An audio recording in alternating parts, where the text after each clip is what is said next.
नाम लेकर यदि गाय को खिला दिया जाता है, तो अगर कोई पूर्वज प्रेत योनि में भी पड़ा हुआ होता है, भटक रहा होता है, जिसको पिंड नहीं मिला, जो अचानक मर गया होता है, अधोगति में चले गया होता है, उस जीव की मुक्ति 10वीं श्राद्ध पक्ष की, एकादशी श्राद्ध पक्ष की और द्वादशी श्राद्ध पक्ष की, ये 3 दिन सोम पितृ का नाम लेकर रोटी में, पूड़ी में मीठा रखकर अगर गाय को खिला दिया जाता है, ये 3 दिन तक, तो वो पितृ कभी भटकते नहीं है, उनको मुक्ति प्राप्त हो जाती है, मोक्ष में। पितृपक्ष को हम समझे। किसी ने कहा नखून मत काटना, किसी ने कहा नया कपड़ा मत लेना, पितृपक्ष में 16 दिन नए कपड़े नहीं लेना चाहिए, कोई कहे ये नहीं करना चाहिए, कोई कहे मकान का मुहूर्त, कोई कहे ये मुहूर्त, कोई कहे वो मुहूर्त, कोई कहे अच्छा काम करने के लिए मत जाओ, अच्छा मंगल कार्य के लिए आगे मत बढ़ो। शिव महापुराण की कथा कहती है कि पितृ बुरे नहीं होते हैं,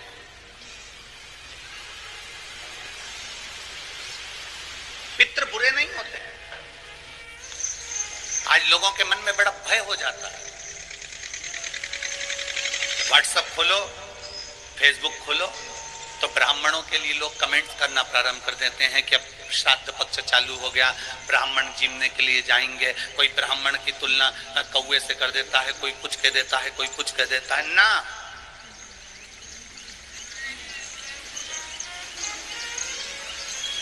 गायत्री करने वाला ब्राह्मण, वेद पाठ करने वाला ब्राह्मण, संध्या करने वाला ब्राह्मण की तुलना किसी साधारण से नहीं होती, उसकी तुलना तो स्वयं नारायण और ब्रह्मा से होती है, स्वयं नारायण और ब्रह्मा से होती है। किसी ने कहा कि तुम अभी नया वस्त्र मत लो, पितृपक्ष चल रहा है, नया काम मत चालू करो, पितृपक्ष चल रहा है। श्राद्ध का मतलब क्या है? श्राद्ध का मतलब है आपकी पूर्ण श्रद्धा, आपका पूर्ण विश्वास, आपका पूर्ण भरोसा, पूर्ण श्रद्धा, पूर्ण विश्वास, पूर्ण भरोसा।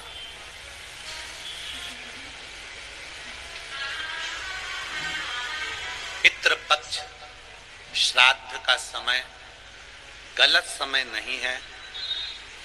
कोई काम आपको शुरू करना है तो पितृपक्ष में शुरू कर सकते, बस पितृपक्ष में एक काम चालू करो। पितृपक्ष में बन सके गौ माता को रोटी दो, पितृपक्ष में बन सके गौ माता को जल दो, पितृपक्ष में बन सके तो भूखे को भोजन कराओ, प्यासे को पानी पिलाओ। पितृपक्ष में बन सके, तुम्हें किसी ने कह दिया, कोई विद्वान ने तुम्हें बता दिया कि तुम्हारे पितृ दोष है, तुम्हारे घर में काल सर्प दोष है, तुम्हारे घर में ऐसा दोष है, तो एक काम चालू करो, 16 दिन श्राद्ध के एक चावल का दाना देवाधिदेव महादेव के शिवलिंग पर समर्पित करो, दूसरा चावल का दाना अशोक सुंदरी की जगह पर समर्पित करो, और 1 लोटा जल पहले अशोक सुंदरी वाली जगह पर थोड़ा सा चढ़ाओ, उसके बाद शंकर भगवान को उस जल को अर्पित करो, अपना गोत्र बोलकर, अपने पितरों का स्मरण कर कर आपका पितृ दोष अपने आप शांत हो जाएगा, दोष मिट जाएगा, आपका पितृ दोष शांत, आपका दोष समाप्त।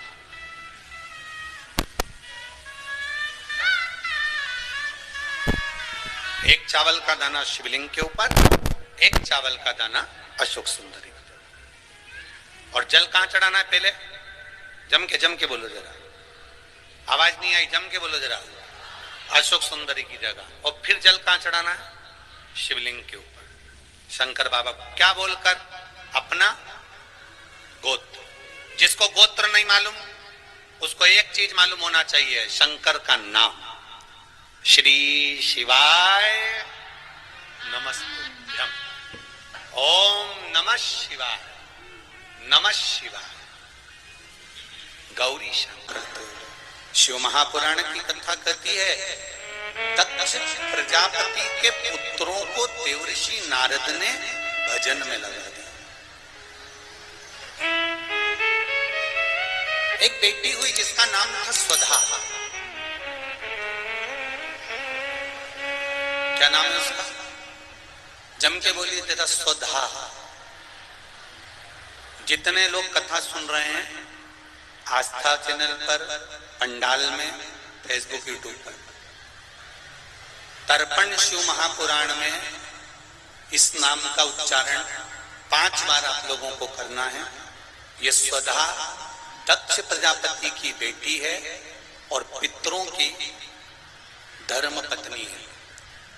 इस पितरों की धर्म पत्नी स्वधा का नाम लेने से अगर हमने कंडा, गोबरी, गाय का जो गोबर होता है कंडा, उसको जलाकर अगर धूप नहीं दी हो या किसी ब्राह्मण को भोजन आदि नहीं कराया हो या तिलांजलि तर्पण नहीं करा हो, पिंड नहीं दिया हो या श्राद्ध पक्ष में किसी को कोई दान ना करा हो तो उसका दोष ना लगे, उसके लिए तर्पण शिव महापुराण में पितरों की धर्म पत्नी स्वधा का नाम का स्मरण आप और हमको साथ में करना। सभी लोग एक साथ में बोलेंगे स्वधा स्वधा स्वधा स्वधा स्वधा। बस ये 5 बार जो उच्चारण आपने पितरों की धर्मपत्नी स्वधा का करा है, जिस समय पर पितृलोक से आर्यमा देव के साथ में हमारे यहाँ पर आते हैं। और मेरा बहुओं से निवेदन है, बेटियों से निवेदन है, माताओं से निवेदन है, मान लो आपको कोई ब्राह्मण देवता ने कहा कि आपके यहाँ पितृदोष है, आपको कह दिया कि पितृदोष है, तो आपको घबराना नहीं है कि महाराज जी मुझे क्या करना पड़ेगा। पितृदोष है, एक चावल का दाना घर में से लीजिए, हथेली पर रखिए, पानी का जो मटका होता है, हंडा होता है, पानी का जो मटका है, हंडा है, जहां पर रसोई घर में तुम पानी रखते हो, उस हंडे के पास में, मटके के पास में उस चावल के दाने को लेकर जाइए, अपने पितरों का स्मरण कर कर स्वधा स्वधा स्वधा स्वधा स्वधा 5 बार बोलकर शंकर भगवान के शिवलिंग पर, तुम्हारे घर में शिवलिंग हो तो घर में, और अगर मंदिर में शिवलिंग हो तो मंदिर में उस चावल के दाने को चढ़ा दीजिए। कैसा भी पितृदोष होगा समाप्त हो, मात्र स्वधा का स्मरण बहुत।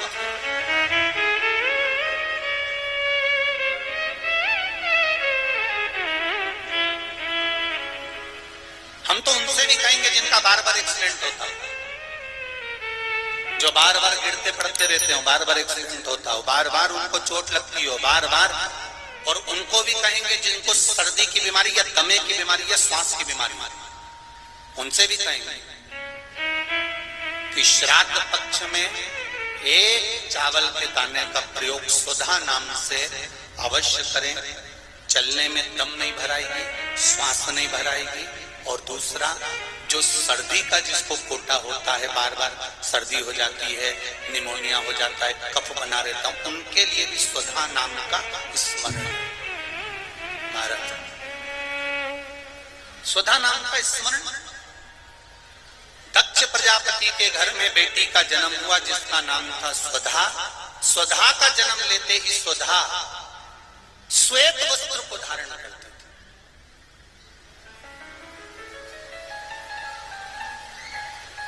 कोई वस्त्र अगर स्वधा पहन रही है तो श्वेत वस्त्र धारण कर रही। एक दिन माता प्रसूति ने स्वधा को बोला, स्वधा आप इधर आओ।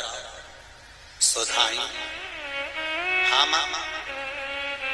बेटी, जब घर में इतने सारे आभूषण हैं,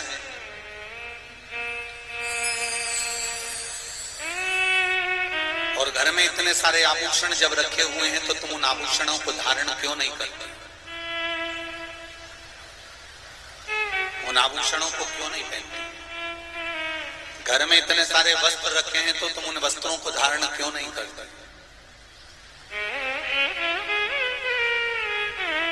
स्वधा कहती है मां, संसार सागर में जब किसी के प्राण छूट जाते हैं और प्राण छूटने के बाद वो जीवात्मा अगर अच्छी जीवात्मा है तो वो देवलोक चली जाती है, जो बुरी जीवात्मा है वो भटकती रहती है, भटकती। मां उन जीवात्माओं के कल्याण के लिए मैं श्वेत वस्त्र धारण करता हूं। श्वेत वस्त्र, श्वेत चावल का दाना, श्वेत दूध, श्वेत दही, श्वेत शकरखंड, श्वेत पुष्प, श्वेत जनेऊ, श्वेत वस्त्र, ये मेरे शंकर भगवान को अति प्रिय लगते हैं। उसका कारण है कि उनको पितरों को मुक्ति देना पड़ती है, पितरों को मोक्ष देना होता है। आज एक प्रश्न किसी ने सीहोर ऑफिस में भेजा है कि गुरुजी,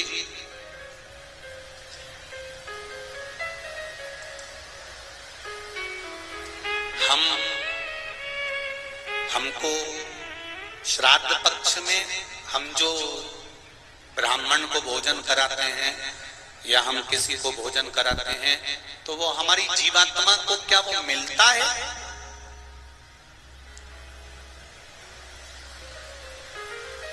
क्या विचार है भाई? अशोकनगर वालों बोलो जरा जल्दी से। प्रश्न भेजा है किसी ने। हम अगर किसी ब्राह्मण को भोजन करा रहे हैं, हम किसी को भोजन दे रहे हैं तो वो हमारी जीवात्मा को मिलता। 3 प्रश्न हैं और तीनों प्रश्न का उत्तर जरा देखिएगा, बड़ा ध्यान रखना। और जिसने प्रश्न करा है उत्तर प्रदेश से, वो ध्यान से सुनना भाई। हमने ब्राह्मण को भोजन कराया, हमने संत को भोजन कराया, हमने गुरुजी को भोजन कराया, तो वो मिलेगा। पहले तो ये अंदाजा करिए कि आप भोजन दादा ससुर के नाम से करा रहे हो तो दादा ससुर का नाम लेना पड़ेगा। बोलो सही है कि गलत है? गोत्र बोलना पड़ेगा। उसका कारण क्या होता है कि हमने पत्र लिखा और ये पत्र लिखकर हमने इसको मोड़कर हमने वो डाकघर के डब्बे में डाल दिया। हमने नाम लिखा, पता लिखा, पिन नंबर लिखा, एड्रेस पूरा लिखा, मोबाइल नंबर पूरा लिखा और हमने डब्बे में डाल दिया। अब पूरे अशोक नगर में चौराहे चौराहे पर ढेर सारे डाकघर के डब्बे लगे। इन सब डब्बों में से चिट्ठी इकट्ठी होती है, एक जगह पर आती है, बड़े डाकघर में पहुंचती है, बड़े डाकघर में से छटकर फिर एड्रेस पढ़ा जाता है। एड्रेस में तुम्हारा नाम पढ़ेगा, बाद में पहले ये पढ़ेंगे कि पिन नंबर क्या है, फिर पढ़ेंगे कि शहर का नाम क्या है। उसमें लिखा होगा गुना और गुना का पिन नंबर डाला होगा तो चिट्ठी को छाट छाट कर अलग रखते जाएंगे। अब गुना में ये चिट्ठी बड़े डाकघर में जाएगी, बड़े डाकघर में चिट्ठी पहुंची गुना के। अब वहां पर बैठकर छाटा गया कि बजरंग कॉलोनी के पास कौन रहता है, तो एलआईजी के पास कौन रहता है, तो चारभुजा नाथ जी के पास कौन रहता है, तो राजेश्वर मंदिर के पास कौन सा रहता है, कौन से वार्ड में रहता है, उसको छाट कर अलग रखा जाएगा। फिर वहां के डाकघर वाले व्यक्ति को, उस डाकिया को वो दिया जाएगा और उससे कहा जाएगा कि ये चिट्ठी पहुंचा दो। अब जरा प्रोसेस देखिए, डाली थी अशोकनगर में, इतने सारे डब्बों में इकट्ठी होकर एक डब्बे की चिट्ठी एक जगह पर इकट्ठी हुई बड़ी डाकघर में, वहां से इकट्ठी होकर फिर दूसरे डाकघर में गई, वहां से फिर धीरे धीरे डिवाइड होती चली गई। उसी तरह तुम्हारी लिखी हुई डाकघर की चिट्ठी जब वहां तक मुंबई पूना तक जा रही है और सही जगह नाम और एड्रेस है तो सही जगह पहुंच रही है। उसी तरह अगर श्राद्ध पक्ष में तुमने ब्राह्मण को भोजन कराया है, नाम और गोत्र लेकर कराया है, तो वो उस तक पहुंचता ही है, ये निश्चित है, उस तक पहुंचेगा। फिर दूसरा प्रश्न किया उसने, गुरुजी से पूछ के बताना कि गुरुजी तो कथा में कहते हैं कि मनुष्य की योनि छूटने के बाद फिर कौन सी योनि मिलती है किसको मालूम। ये गुरुजी ने कथा में कहा, तो हम भी नहीं कह रहे झूठ की, हमने कथा में नहीं किया, हमने कहा। तो उसने प्रश्न करा, अगर वो दूसरी योनि में होगा तो तुमने जो भोजन दिया हो सकता है वो सांप बन गया, चींटी बन गया, झिंगुर बन गया, शेर बन गया, तो वो खीर पूड़ी खाएगा क्या? और पंडित जी को तो खीर पूड़ी खिलाने का बोलते हैं। फिर जब वो दूसरी योनि में पहुंच गया तो उसको खीर पूड़ी कैसे मिली? पंडित जी से, गुरु जी से पूछ के बताओ। तो हमारा निवेदन है, जब हम यहां से रुपया अमेरिका भेजते हैं तो वहां हमारा इंडियन पैसा नहीं होता, वहां डॉलर में चेंज हो जाता है। उसी तरह खीर पूड़ी भी डॉलर में चेंज हो जाती है, जैसा वो खाएगा वैसा उसे मिल जाएगा। जब भारत की करेंसी, भारत का पैसा यहां से डाला आपने अमेरिका, तो अमेरिका में बदल गया। आपने ऑस्ट्रेलिया डाला, वहां में बदल गया। आपने कहीं डाला, नेपाल ले गए तो नेपाल की करेंसी में बदल गया। जब यहाँ का रुपया वहां पहुंचकर वहां के रुपये में चेंज हो जाता है, तो हमने जो खीर पूड़ी ब्राह्मण को दी है और तुम्हारे यहाँ का वो जीव सांप बना कि झिंगुर बना कि शेर बना कि गीदड़ बना, उसको उस रूप में जो वो खाता होगा उस रूप में मिल जाता। डॉलर चेंज, यहाँ की खीर पूड़ी चेंज, वहां जाते से